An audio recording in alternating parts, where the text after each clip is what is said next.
Welcome back to the Deep Dive. This is where we take a whole stack of information, dig through it, and pull out the key insights for you. Today, we're embarking on a deep dive into the truly extraordinary life of Princess Diana. Now, you might feel you know her story inside out, the people's princess, right? But our sources, and we've looked at everything from detailed news articles, personal accounts, right through to historical research, they reveal so much more. Our mission today is really to unpack the surprising facts, the often overlooked parts of her journey, from her aristocratic roots, which might surprise you, to her global impact, and how that public perception of her shifted over time. You'll probably hear things that might completely change how you see her. That's so true. What's fascinating here is how the narrative around Diana, it's often been, well, simplified, hasn't it? Especially after she passed away. These sources, they really let us explore the nuances, the complexities, and all those lesser-known details. They paint a far more complete picture of who she really was and the, frankly, incredible challenges she faced. Exactly. So let's get into it. Let's peel back those layers. Get ready for some truly eye-opening moments. Let's unpack this. Okay, so first off, we often think of Diana as like the commoner who married a prince. That's the story. Yeah. But our sources show she was, well, anything but. Oh, absolutely not. She was born Lady Diana Spencer. I mean, that lady title itself tells you something. She was part of a really prominent British aristocratic family, the Spencers. Their ancestral home, Althorpe in Northamptonshire. It's been in the family for centuries. Right. And here's the kicker, connecting this to the bigger picture. Her lineage, it actually traced back to Kings Charles II and James II, which means, quite surprisingly, she had more direct English royal blood than Prince Charles himself. His family, had much stronger Germanic ties through the Windsors. Wow, okay, that completely flips the script on the commoner idea. It really does. And her family's ties to the royals were super deep already. Like her grandmother, Ruth Fermoy, she was a lady-in-waiting to the Queen Mother. Very close circles. Yeah. And Diana herself apparently knew Queen Elizabeth II since she was tiny. The sources say she even played with Charles's younger brothers, Andrew and Edward, as a child. There's even the story about Charles interrupting their tea party when Diana was just 5. Imagine that. Which brings us to her first proper encounter with Prince Charles himself. The sources point to this meeting in 1977. She was 16, he was 29. And get this, he was actually dating her older sister, Lady Sarah McCorquodale, at the time. Oh, awkward. Very. Diana famously described Sarah as being, quote, all over him like a bad rash, and she thought Charles must really hate that. Not exactly love at first sight. Definitely not a fairy tale start. Mhm. And, you might be surprised about her childhood, too. Our sources really dig into this. Her parents divorced when she was 7. It led to this really difficult, quite bitter custody battle. Her brother, Charles Spencer, he's described it as an unhappy childhood. Apparently, Diana felt abandoned by their mother, even reportedly waiting on the doorstep hoping she'd come back. That must have left a deep mark. And it probably contributed to her, well, her later resilience, but also maybe some insecurities. And before the whole princess thing, she wasn't exactly top of the class academically. She failed her O-level exams twice by age 16. These are like the standard high school exams in Britain. Right. She even joked later to a child, quite self-deprecatingly, that she had a brain the size of a pea, and she dreamt of being a ballerina, but she was too tall, about 5 foot. She did briefly train as a dance teacher, but then quit that too. So, despite the aristocratic background, she actually worked jobs before getting married. Like proper jobs. Yeah. A nanny for an American businesswoman, even a cleaning lady for her sister, apparently. Yeah, these odd jobs, as some called them, were apparently quite normal for young women in her social circle at the time, the Sloane Rangers, that whole scene. And she considered her time living in her London flat. It was a gift from her parents when she turned 18. She called that the happiest time of her life. It gives you a real sense of her maybe wanting some normalcy before everything changed. Absolutely. A glimpse of independence. So, okay, let's fast forward. She meets Charles again. This whirlwind courtship happens. What do the sources tell us about that? Only 13 times, right? That's right, just 13 meetings before the engagement. It was incredibly fast. Diana herself said, and this is her own word, she was brought up in the sense that when you got engaged to someone, you loved them. A bit naive, perhaps, in hindsight. And that first impression when they reconnected. She told her biographer, Andrew Morton, her thought was, God, what a sad man. And she specifically noted he came with his Labrador. It's such a telling detail. God, what a sad man. Yeah. Okay, so then the wedding. July 1981, global phenomenon. The dress that 25-foot train is legendary. Sources confirm that. And here's another interesting point.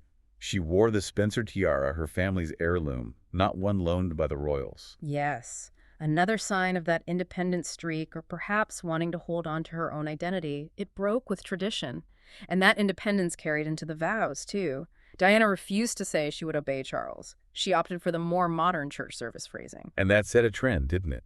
It absolutely did. Future royal brides like Kate Middleton and Meghan Markle followed suit. Oh. And on the day, nerves clearly got to her. She famously mixed up his names at the altar, called him Philip Charles instead of Charles Philip. Oh, dear. Yeah. Little slip-up on the biggest stage imaginable. Okay, so the marriage begins. And as we know, the struggle started to surface. Our sources really get into the difficult parts. Diana revealed to her speech coach, Peter Settlein, in those tapes, that she confronted Charles about his affair with Camilla. Yes, and his alleged reply was just staggering. Well, I refuse to be the only Prince of Wales who never had a mistress. Can you imagine hearing that? Just, wow. It speaks volumes about the expectations, maybe, or the entitlement within certain circles at that time. It's pretty shocking. And connecting this to the wider family dynamics, Diana also claimed that her father-in-law, Prince Philip, had actually told Charles he could always go back to her Camilla after 5 years if the marriage didn't work out.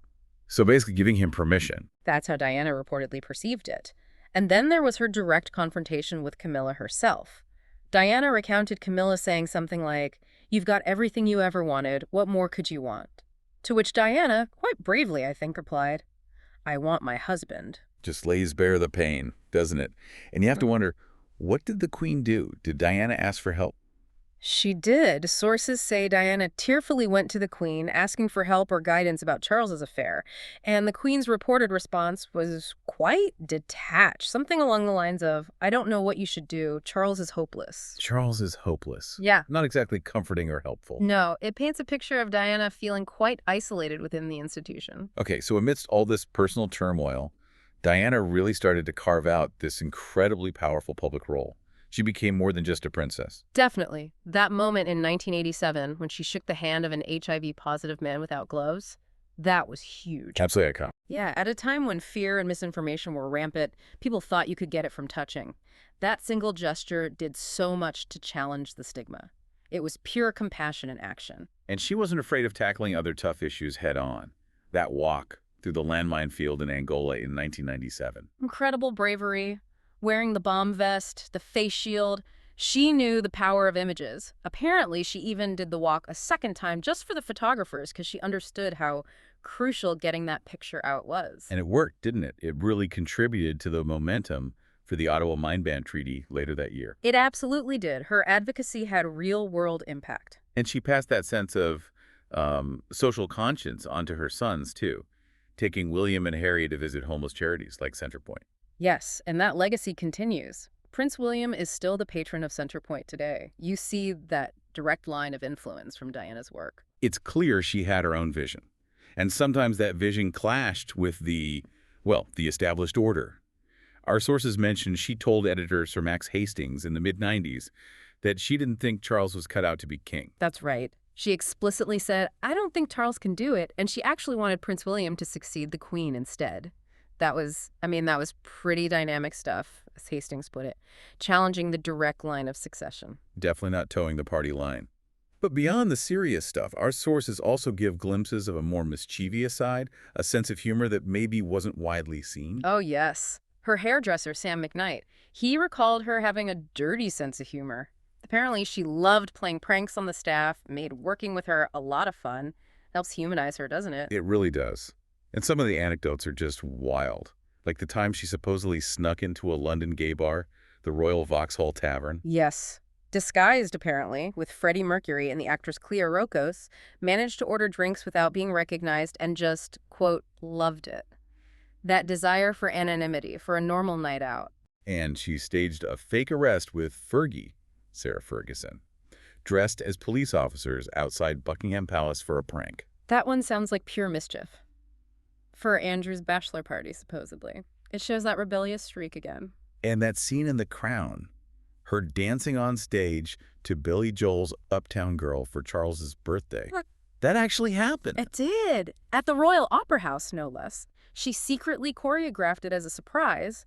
Reports say the audience just let out this collective gasp of astonishment. Wow. And she even apparently considered acting, talked to Kevin Costner about a sequel to The Bodyguard. She did. Costner confirmed it. She apparently asked him if there would be a kissing scene. So, she had these other interests, these other potential paths, maybe simmering beneath the surface. Fascinating. Okay, let's talk about the media. Her relationship with them was notoriously complex, wasn't it? Incredibly so. A constant push and pull. We see her learning to manage it, like using her clutch bag strategically to block paparazzi shots down her dress when getting out of cars. She was savvy. She learned the game. But it was a dangerous game. That line between using the media and being used by it, it was constantly shifting. Take the Squidgygate scandal. Her private phone call with James Gilby, taped by, quote, radio hams, basically amateur radio listeners, and then splashed across the sun. Just a total invasion of privacy. Exactly. It showed how vulnerable she was to that intense, often ruthless scrutiny. And then, the interview that stopped the nation, maybe the world. Martin Bashir on the BBC in 1995. Oh, that was a bombshell. Absolutely jaw-dropping, as sources described it. The fallout was immense. Critics in the UK saw it as, deeply disrespectful, even blasphemous for a royal to air dirty laundry like that, especially against the Queen implicitly.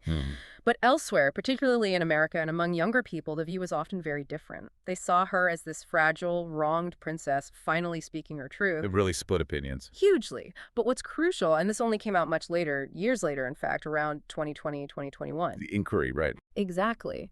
The inquiries confirmed that Martin Bashir had used deceitful methods. He'd forged documents, used her own brother, Charles Spencer, to manipulate her into doing the interview, playing on her fears and vulnerabilities. So she was effectively tricked into it. The findings strongly suggest she was manipulated under false pretenses. It adds another tragic layer to that whole episode. It really does. And it's interesting. Sources confirmed that right before her death, Diana was actually quite a divisive figure in the UK again. Some people were getting tired of the constant media drama, the antics as they saw it. There was definitely a sense of fatigue among some quarters, but then her death in Paris in 1997 changed everything almost overnight. That criticism, that vilification just vanished. It turned into what some called sanctification.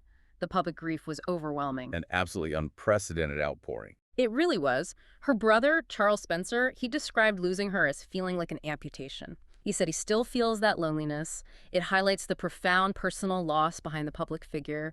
And her legacy, it absolutely lives on through William and Harry. You see William championing Child Bereavement UK, a charity that was so important to Diana. That connection is undeniable. Yeah. And the engagement ring. Yeah. That's such a poignant detail. It really is. William proposing to Kate Middleton with Diana's iconic sapphire ring. And the story behind it that it was actually Harry who inherited it first, but he gave it to William for the proposal. It's a powerful symbol of her enduring presence in their lives. So bringing it all together, what does this deep dive truly tell us about Princess Diana? I think it reveals this woman of, immense complexity. She was an aristocrat, yes, but one who had this incredible, almost unique ability to connect with ordinary people. She was a devoted mother, fiercely protective, a real trailblazer in her humanitarian work, but also someone navigating these intense personal struggles under the most relentless public gaze imaginable. Her story, it feels like a testament to resilience, doesn't it? And that power of empathy she had. But also, gosh, a stark warning about the pressures of fame and that constant scrutiny. Absolutely. She broke the mold, not just in her personal choices, but in how she approached her role, her charity work. It was hands-on, it was empathetic, and it left a mark that you can still feel today. She fundamentally changed things. It's just fascinating when you step back. So much of her life played out on the world stage. We thought we saw everything. Yet, as our sources show, so many details, so many nuances were hidden or just misunderstood for such a long time. It really makes you think. And perhaps a question for you, listening, to consider is this. How do you think Diana's determination, her desire to lead from the heart, not the head, as she famously said, how does that continue to shape our perceptions, not just of the royals, but of public figures in general today? Are we still learning lessons from her approach? That's a really powerful question to mull over. Thank you for joining us on this deep dive.